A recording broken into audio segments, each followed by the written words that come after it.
এখন যে ছাত্র জনতার গণঅভ্যুত্থানের পরের যে বাংলাদেশ অন্তর্বর্তীকালীন সরকার এখন বাংলাদেশ এখন পরিচালনা করছে, যেখানে ডক্টর ইউনূস প্রধান উপদেষ্টা, সেখানে ছাত্র জনতার যারা প্রতিনিধি তারাও রয়েছে, এখানেও বেশ কিছু বুদ্ধিজীবী এই সরকারের যে কাঠামো সেখানে রয়েছেন, সাবেক বেশ কয়েকজন আমলা রয়েছেন। বর্তমানে কি মনে হয় বাংলাদেশের বুদ্ধি কতটা মুক্তি পেয়েছে এখন? সত্যি কথা বলতে আমার এক্সপেকটেশন অনেক বেশি। আমি ইতিবাচক দিকটাই দেখার চেষ্টা করব যে সামনের দিনের বাংলাদেশ এক্সিস্টিং অবস্থার চেয়ে অনেক দূর এগিয়ে যাবে। ডক্টর ইউনূস একজন ভিশনারি মানুষ এবং তারা কাজ করার জন্য ইতিবাচক ইন্টেনশনটা তাদের আছে, এটা একটা সত্য ঘটনা। কিন্তু এটার আবার একটা রিস্কও আছে। রিস্কটা কি? রাজনীতি আমি আগেই বলছি, সরল লাইনে কিন্তু রাজনীতিটা চলে না। অনেক চোরাগলি থাকে এটার ভেতরে, অনেক অলিগলি থাকে যেটা দেখা যায় না। তো এই জায়গাতে আমার কাছে মনে হচ্ছে আজ থেকে 3 মাস আগেও আমি যতটা পলিশড ওয়েতে চিন্তা করে দেখতাম যে আরও ভালোর দিকে আগানো যায়, হঠাৎ করেই আমার ওই এক্সপেকটেশনের থ্রেশহোল্ডটাকে মনে হচ্ছে নামানো উচিত। যতটা আমি ভেবেছিলাম যে এই টাইমে অনেক কাজ হবে, সেটা কিন্তু হচ্ছে না। সো এই না হওয়ার পেছনে আসলে অনেকগুলা দায় আছে। সেই দায়টা যদি বলেন যে ছাত্রদের জায়গা থেকে যে নাই একেবারে, সেটাও না। অনেক ধান্দাবাজি অনেক জায়গা থেকে আছে।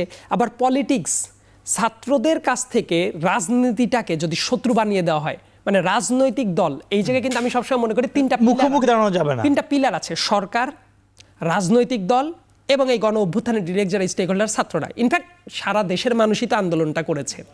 এই যে 3টা পিলারের কথা বললাম, এই 3টা পিলার যদি ঠিকমতো কাজ না করে, তাহলে আমি চিন্তা করি কি এই 3টা পিলারের উপরে দেশের ভবিষ্যৎটা দাঁড়িয়ে আছে।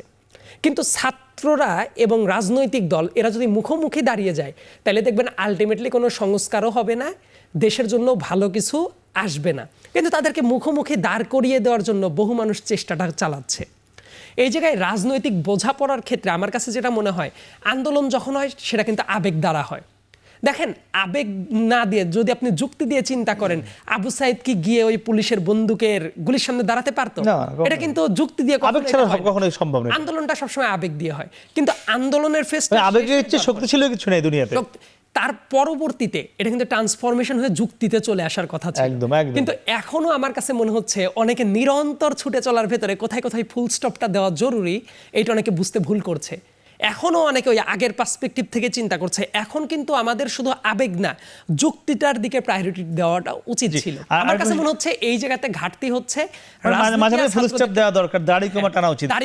এই 24-এর বাংলাদেশে এসে আপনি বলছিলেন যে গত 15 বছর যে বাংলাদেশের যারা বুদ্ধিজীবী হিসেবে আমরা যাদেরকে চিনি, সেটি হতে পারে গণমাধ্যম কর্মী কিংবা মিডিয়া কর্মী কিংবা শিল্পী সমাজ, নানান জায়গায় লেখক, কবি, সাহিত্যিক, আপনি বলছেন যে তারা কোনোভাবেই দেশের পক্ষে কাজ করেননি, তারা একটি পরিবারকে, বা আপনার ভাষায় একটি পরিবার বলছিলেন, একটি দলকেই সার্ভ করেছেন। এই 24-এর বাংলাদেশে এখনও তো অনেক বুদ্ধিজীবী আছেন, বেঁচে আছেন, তারাও তাদের প্র্যাকটিস করছেন।